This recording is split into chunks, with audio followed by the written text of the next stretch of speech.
Ladies and gentlemen, gaming has transcended all cultural touchpoints, including music, movies, sports, learning, and acts, as a space for players to hang out and play together in the metaverse. This convergence of gaming and social engagement presents a new future for brands and consumers to engage in virtual environments, and one that marketers just cannot afford to ignore.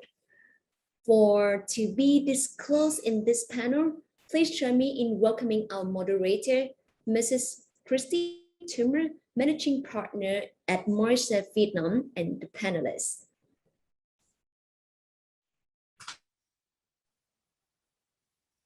Okay, so hello everyone. A big topic we're tackling today. I think over the past year or so, there's been 3 topics that pretty much every client I interact with is talking about. We've got e-commerce, we've got rap, and then we've got gaming. And today we'll be exploring how gaming is shaping the future of modern marketing. So we're going to be talking about things like the metaverse, about how some of our leading brands in the industry are getting involved with gaming, how maybe some of the formats and the value exchange might evolve in the future. We've got lots to think about on the panel today. Unfortunately, I'm joined by 3 very smart people from 3 different sectors of the industry. So hopefully it will be an interesting discussion for everyone. So before we jump in, let me just do some quick introductions. I'm Kirsty, I'll be moderating the panel today. I'm Managing Partner and Head of Strategy and Product at Mindshare Vietnam. I'll pass over to Hung Ta, Tom and Anik to introduce themselves. Thank you, Kirsty. I'm very happy to be part of the panel today. My name is Hung Ta. I am Media and Digital Hub Director at Unilever Vietnam. Prior joining Unilever, I've been with Samsung and Friesland Campina Vietnam. Together with amazing colleagues today, I hope that audience find our sessions informative and useful. Thanks. Tom? Thanks, Kirsty. Hi, everybody. Big day there in Vietnam. Can I just say Chúc Mừng Năm Mới, because I understand you all have your freedom today and it's kind of like a new year. I'd also like to point out that I'm taking the panel very seriously and I'm wearing an Atari t-shirt anyway, so I'm really living the gaming dream. So I'm hoping to chat about this with a bunch of smart people. Looking forward to it. Great, thanks Tom. Anik? Hi everyone, thanks Kirsty. So my name is Anik Sayed. I am the Deputy Managing Director at Publicis Media. And I'm happy to be part of this panel and discuss on a topic which is very close to my heart, which is gaming. So excited to contribute. Awesome, thank you everyone. Okay, so let's jump in straight into our hot topic, gaming. So as per the introduction, we're focusing on the future today, the future of the gaming landscape, which, as we all know, is changing very quickly, especially here in Vietnam. One of the words we keep hearing about is the metaverse. And Google tells me that it's the tech sector's hottest buzzword right now, and that companies are pouring millions of dollars into its development. Mark Zuckerberg is out there betting on it as the next great leap in the evolution of the internet. So Tom, I wonder, as one of our resident gaming experts, could you please start by just explaining to us exactly what is this metaverse we keep hearing about? And what stage are we at with it here in Vietnam? Like, what does it mean for us here? Okay, absolutely. Metaverse, such an interesting topic and tons to unpack. I'd say at the top line, the metaverse is simply the 3D successor to the modern internet.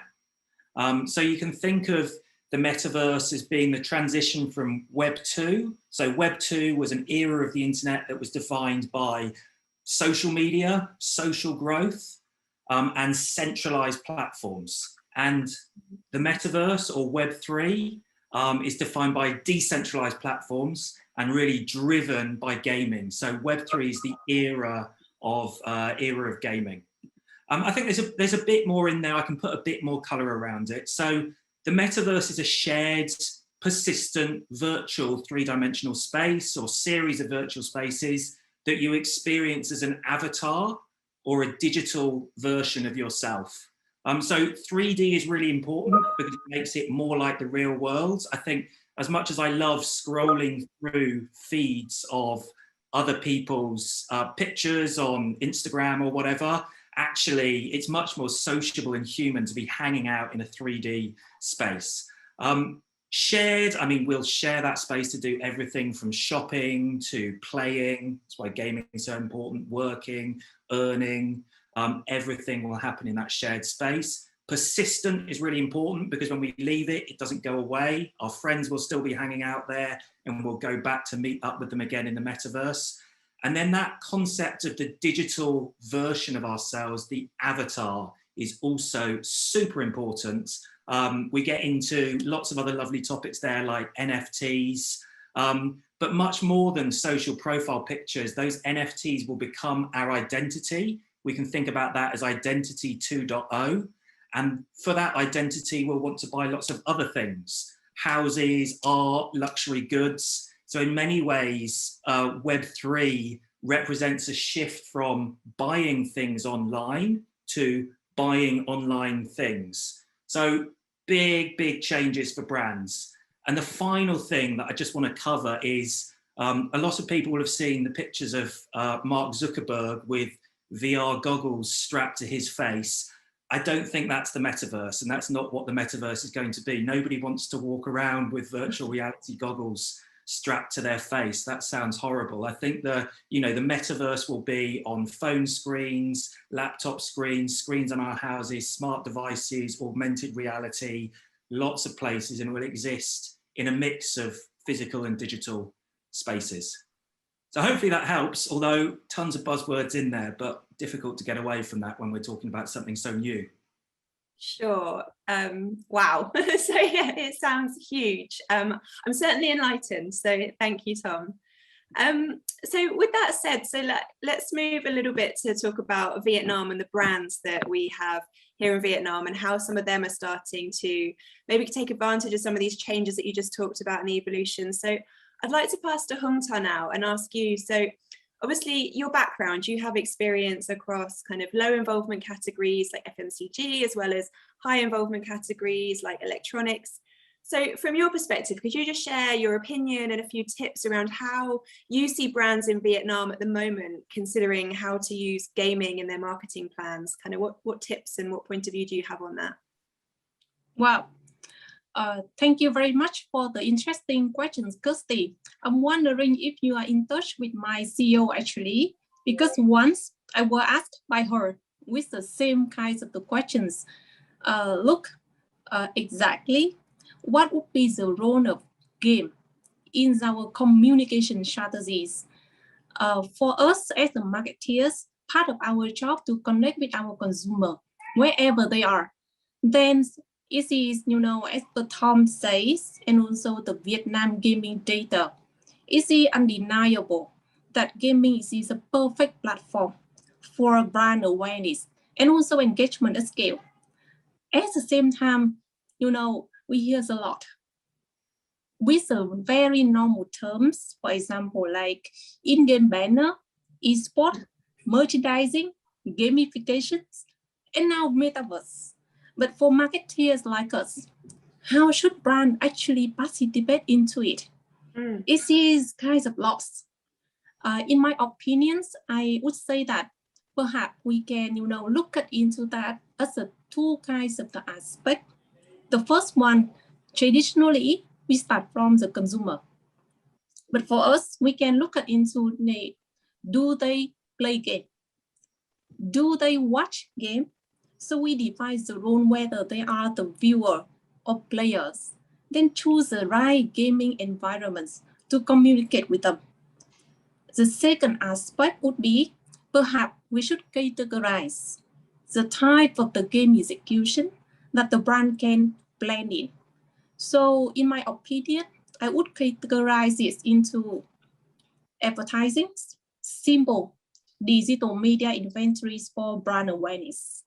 Second, it would be the sponsorship for brand exposure, brand associations. And the third will be gamifications with the in-game content branded and also branded content out of the game. The fourth, it would be about the commerce, in-game transaction, O2O, and also the merchandise activities. The last will be innovation. It is something like Tom shared earlier, And recently in Vietnam, we can see that the game fee, it sounds like something is very exciting. It is the combination between game and finance. NC Infinity is one of the games has been created by Vietnam companies, and it is very popular for this area as well. So I think it doesn't matter whether our brands can be so high or low involvement categories, as long as we can choose the right gaming executions based on the communication objectives, and it should work for us. Okay, interesting. So the point of view is actually, yeah, regardless of the category and the brand, there's actually sort of some key factors that everyone should be following, thinking about the audience, thinking about what type of integration you want. Do you want gamification? Can you link with e-commerce? And how do you innovate? I guess kind of 5 areas that's quite useful for other brands to consider. Right. Annie, so obviously you represent quite a wide portfolio of brands, different clients at Publicis. So could you share a bit about, I guess, your experience recently around interaction with clients, and how do you see your sort of clients and brands evolving to kind of address the shifts in the industry and kind of take advantage of all these new opportunities that seem to be coming our way through gaming? Yeah, of course. I think Tom and Hung Ta, they covered a lot in terms of what gaming is all about and what's happening in Vietnam. I will give you some understanding from a media standpoint, and especially from a different category standpoint. I think gaming in Vietnam, or maybe at a larger level regionally, can be looked at from a volume and value standpoint. I think volume wise, you have mobile gaming, where you have a large volume of audiences who are playing games on mobile, and it's just another leisure activity that competes with the likes of video viewing or social media. On the other hand of the spectrum, you have value, which is hardcore gaming. You have the likes of consumers who own consoles, who own PCs, who own other kind of merchandise from games. And I think that's a separate category of audience. So brands need to clearly understand how they want to capture which audiences. And right now, currently in Vietnam, we are seeing a lot of brands leverage social media and run mini games. So mini games has become one of the most engaging formats on social media platform. It's not really a game, but it's actually tapping into the critical insight of consumers, that they're looking to, have some level of entertainment, which is beyond just, communication. So it's moving towards that space. And therefore, we also see some of our clients like TCP, which is Red Bull, and Warrior, and these kind of players actually moving into the esports and targeting those value-based gamers who are really spending a lot of their time, and it's become part of their lifestyle. So that's the way we've been treating all of this, and I'm very excited for the metaverse. I think brands have huge opportunities in that space in the near future. A lot of brands have already started doing this. I mean, you see with the likes of Fortnite that happened with the Samsung entire skin, which is now considered to be the most exclusive skin in the game, and everyone is trying to get their hands on it. So these kind of activities and the level of loyalty that you see from gamers is unparalleled. So it's exciting times, and yeah, brands need to make sure that gaming is part of their conversation. But which gamer are they talking to? I think that's really important to classify. Yeah, I think that's so true. The valid points, like gamification as a behavior is something that is so universal now, whether it's from, someone just interacting briefly with a mini game for that micro moment of entertainment, to then the value gamers that you talk about that are so kind of hardcore into the gaming and really engaged. But so obviously, I guess with that said, there's such a huge spectrum of how brands can get involved in Vietnam. But what we so there's big opportunities, right? But what we kind of see is that the people are there, the habit is there, the opportunities are there, but we don't necessarily see the media dollars following as quickly as we see the people. So, I mean, and that's quite normal, right? Like there's a lot of hesitancy around new things. Brands need to get comfortable with the idea. But I wonder if we could just talk a little bit about what the barriers are to kind of clients getting more involved and spending more money in gaming. And Anik, obviously, I think you've got experience the agency side with multiple clients. Kind of what experience do you have from your clients? Like what are the hesitancies? What are the barriers and challenges that you're facing and kind of that are stopping people from investing more heavily? I think gaming at the moment is competing with the likes of video and social platforms. I think that itself is one of the biggest barrier, because in terms of scale, yes, gaming is growing, but it's still not at the scale of social and video. The other thing is that for advertisers and for brands to make their communication relevant in the gaming space poses a big challenge, because not all your communication can be customized or created for that particular environment. And that is the reason why we start seeing lower rates of engagement. And finally, I think some of the advertisers recently, what we have been trying to do is on the format itself. So when you're talking about gaming, you have a huge number of publishers, which is aggregated by a few partners. But then again, you're limited in terms of formats, what you can do with the game in itself, and you're just running your regular communication as a banner or as a video on that particular game, which is not giving you really good results. So these are some of the barriers we are experiencing. However, these are changing. I think a lot of aggregators in the market, or a lot of in-app publishers in the market are bringing us newer solutions, and they're trying to strengthen their relationship with these developers. And hopefully in the next upcoming, maybe a couple of years, we will see a lot more in this space, and then gaming can stand up to the likes of social and video platforms. Interesting.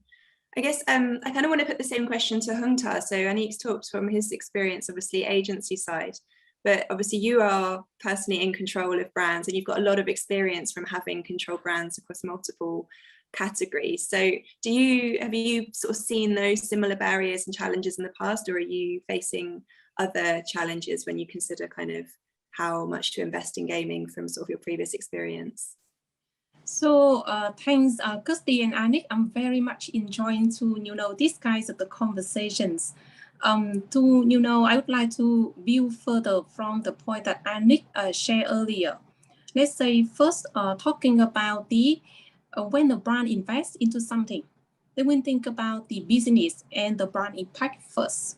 With something that we invested heavily, it means that we cannot wait until the time that we finish 3 months or 4 months of the campaign, and then we know who is perform or not perform in terms of the brand associations. We need something that can help us to measure an ongoing optimization toward the business and brand impact, not just only media return on investment. That's first. The second thing is about the gamification. Who doesn't want to do it? As the marketeers, is it exciting? Now, when it comes into the board meeting, we are saying that we need to demonstrate a very strong business case. Why we need multi-year investment commitment? Because we cannot do gamification without long-term plan. And the last point is about the gaming commerce. Super exciting as well. But at the same time, how we can ensure the seamless experience for the gamer from in-game into the shop and vice versa, without increasing in terms of the cost to serve and protect the profitability. So that is some, the top 3 barriers that I could, share in this forum. I'm looking forward to, have the support from the gaming expertise like Tom, and also from Anik and Kirsty, to see how we can, shape the industry, thought leadership on this. Well, that's actually a perfect segue. Thank you, Hung Ta, because after Anik and yourselves sharing around kind of some of those barriers, you mentioned things around like, how do we prove the impact for brands? How do we prove the business return on investment? How do we, I guess, think about linking into commerce? Like, there's some challenges there. So Tom, I wanted just to pass to you now, obviously on the vendor side. How are you thinking about kind of meeting these future requirements from brands? Like, what type of new products are you looking into? How are you looking to sort of, I guess, overcome some of the challenges that are stopping people from investing more? Yeah, absolutely. I loved Anik and Hung Ta's answers around, what the challenges are. And I just want to kind of jump into that just a little bit, because I think there's something that's very clear to me around gaming, and that's that, there's a consumer insight to to what's going on and to how gaming operates. In that at one end, you've got mobile gaming, which is, really just a kind of a high reach channel. Consumers who are playing mobile games don't think of themselves as gamers. I mean, so one of the biggest audiences playing mobile games is mums. I mean, they don't really think of themselves as gamers. And then at the other end, you've got, people who make gaming part of their identity, that identity word again, but that's consumer insight. And, and need to be talked to and approached as if they are gamers. And I think brands can take from that there are two really simple approaches to gaming. I think at one end, you can just use gaming as a mass media channel to deliver, video reach within mobile games, and that's really, really effective. And then at the other end, if you want to deep dive, do something that responds to the needs of, speaks to gamers, then you can build a deeper strategy around gaming. And I think that what some brands think is that the only way of getting involved with gaming is to build a really deep and complex strategy around gaming. Actually, it's not. You can just use gaming as a mass reach channel. And it's really similar to what we saw with social media. I think we're probably all of us here were there at the beginning of the social media era, where we kind of thought that the only thing to do with social media was viral campaigns. I mean, we all wanted to go viral and do influencer stuff. And if we think where we are now with social media, primarily brands use it, and quite rightly, as a high reach, high attention channel to reach audiences at scale with, with quality targeting. And you can do the same thing in gaming. So it doesn't have to be really really complex. And I think that's for me is the biggest part of that. So thinking about what's coming next in gaming, that's what I'd love to see, is to us, for us to kind of understand the simplicity of it. Okay. So I guess, so just based on following on from Tom, you're sharing that actually there are, I guess, different ways that brands can use gaming, right? High reach, mass reach channel versus kind of high engagement.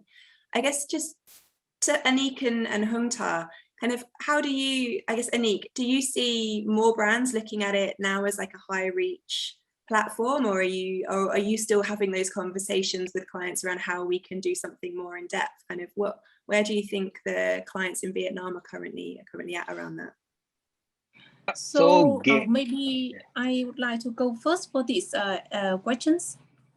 I didn't mention earlier, because go with the high reach in the media inventory is something that it has been doing in Vietnam already, and then it becomes the norm.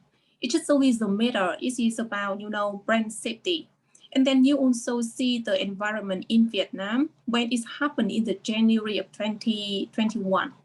We have the limited gaming inventories because of the regulation. Even the brands and marketings really want to utilize that kind of the medium for our marketing campaigns.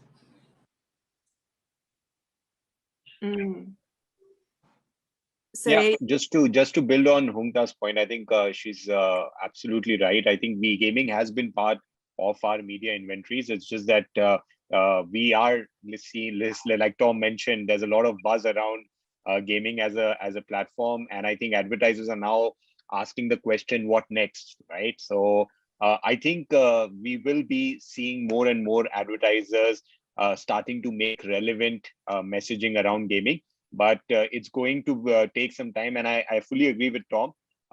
Later on, we will see this evolution in terms of gaming being a more reach platform for those volume audiences who don't really consider themselves as gamers, but are available on that platform for that engagement. I think, Anik, those are really good points. And I think just to kind of, you were talking about what's next, and I know that was your real question, Kirsty, which I didn't answer, which is naughty of me. So I'll try and give a little bit. I mean, I think there are two big things that are coming next, and it's kind of understanding what's going on in gaming. So, gaming is, gamers, people in games don't like, non-interruptive advertising is better. It's all about value exchange. So I think the first one is brands and marketers really understanding the power of value exchange advertising. So within games, video ads tend to be delivered as rewarded. So a consumer, runs out of lives, wants some new lives or points, and has the opportunity to get those for free because a brand steps in and pays for it by, with an ad, or they can pay for it themselves. So, I mean, lovely for the consumer because they have the choice. They can either pay or take the advertising. Very different to, in a kind of video environment where you might have an ad pushed in front of you and you don't have a choice. So I think that value exchange is really, really important, and brands and marketers getting their head around that, and then where they can take value exchange. I think the second one in terms of non-interruptive is native in-game advertising. So ads that appear as posters within virtual worlds. And if we think about what the metaverse looks like, where potentially we're walking around in a virtual world and there are posters on the walls, technology to actually dynamically fill those poster spaces programmatically with relevant brands. I mean, it's digital virtual out of home, and it's a fantastic and non-interruptive way for brands to take advantage of the opportunity around gaming and the metaverse. Awesome. It sounds like something out of Minority Report, doesn't it? It sounds like what we see in all of those futuristic films, but it's coming, right? Yeah. It's absolutely, it's around the corner. I think that's a lovely point that you made about the value exchange, though. I guess regardless of the changes that we see in gaming and I guess the different formats that are available, figuring out that value exchange and what is it that the brand can do that is seen as positive and valuable and, like you say, not too disruptive for the audience. I think that feels to me like such a good thing to hold on to, regardless of how you're getting involved in gaming, where you're doing it. Like, think about what that value exchange is. Right, so we're coming to the end of the panel, and just before we wrap up, I wanted to throw out one final question to you all around kind of, there's been so many radical changes in the industry across the world, especially with the pandemic driving up all the in-home entertainment and huge consumption. So I wanted to throw the question at you, what is the craziest thing that you have seen in the gaming industry this last year? And just to start off, I'll share from my side, the craziest thing that I saw was actually from our team in China for KFC. And I don't know if you guys have seen this example, it's been doing the rounds at the awards, but they actually took their in-game mascot from the League of Legends, Colonel KI, and like transformed him into this like fully fledged brand ambassador with his own social feeds. He traveled to other events. He even like launched a fashion brand in China. So he sort of took him out of his gaming environment and made him kind of this mascot for the brand. Which I think just shows like how hugely popular and how gaming is transcending outside of the gaming environment. So for me, that just seemed crazy. But from you guys, I guess Tom, then Anik, then Hung Ta, what are the craziest things that you've seen, just to finish up the panel? Okay. I mean, I would use the example of Axie Infinity, but Hung Ta's already brought that up. Axie Infinity is just crazy. And if you haven't looked at it, dig into it. And also, I own a Mystic Axie. So I love Axie Infinity. But something that I think is super cool that I've seen is the Ariana Grande concert held within Fortnite. And what that really brought home to me is the power of that gaming environment, the sociable nature of that gaming environment, but also the freedom of that gaming environment to do whatever you want. I mean, Ariana Grande was flying around, she was walking out into the audience and singing songs with the audience around her who are all standing there as their digital avatars, and it was just this, just incredibly social, authentic, just brilliant experience, unlike anything I'd seen before. So that's the craziest thing I've seen. Awesome, thanks. Anik? Yeah, I think we keep thinking about what is the thing in the gaming environment, what has changed things in the last 1 year. But I think gaming as a category, in my opinion, is one of the categories which is capable of breaking the internet. So you have this term that something happens in globally and that really breaks the internet. Everyone starts talking about that. I think we've seen a few events over the last couple of years. One of them being the launch of Sephiroth in Super Smash Brothers. Then we saw Keanu Reeves coming for Cyberpunk. Those were some of the within the gaming industry. From a brand standpoint, I think we all remember about, I think the KFC idea that you spoke about was amazing.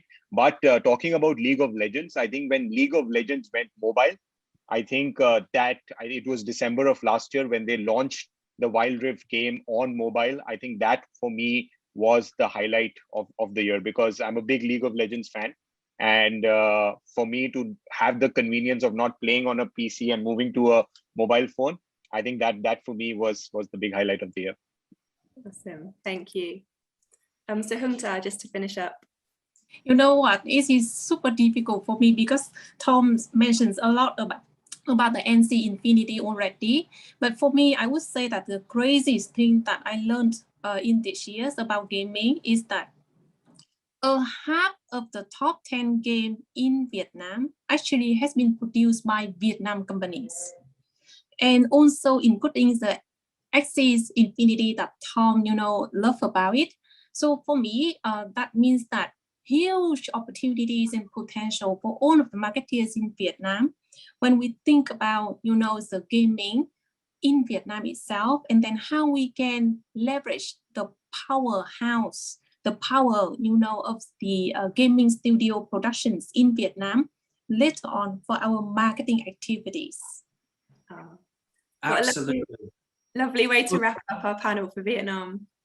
I double down on that. I mean, Hung's absolutely right. Vietnam is a powerhouse in the world of gaming, and there's a huge opportunity for brands to take advantage of that. It's a great point, Hung. Thanks, Tom. Okay, well, we've run out of time, everyone. So with that said, I will thank all three of you for all of your interesting and valuable discussion today. Thank you so much. I hope everyone listening found it useful, got some extra knowledge, food for thought about how gaming might help shape the future of your own marketing strategies. So with that said, I'll close the panel and thank you and goodbye. Thanks. You.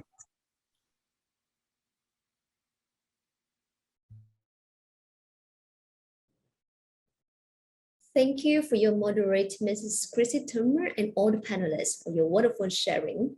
Ladies and gentlemen, and the next part of our program today is a report by What's an MMA Vietnam.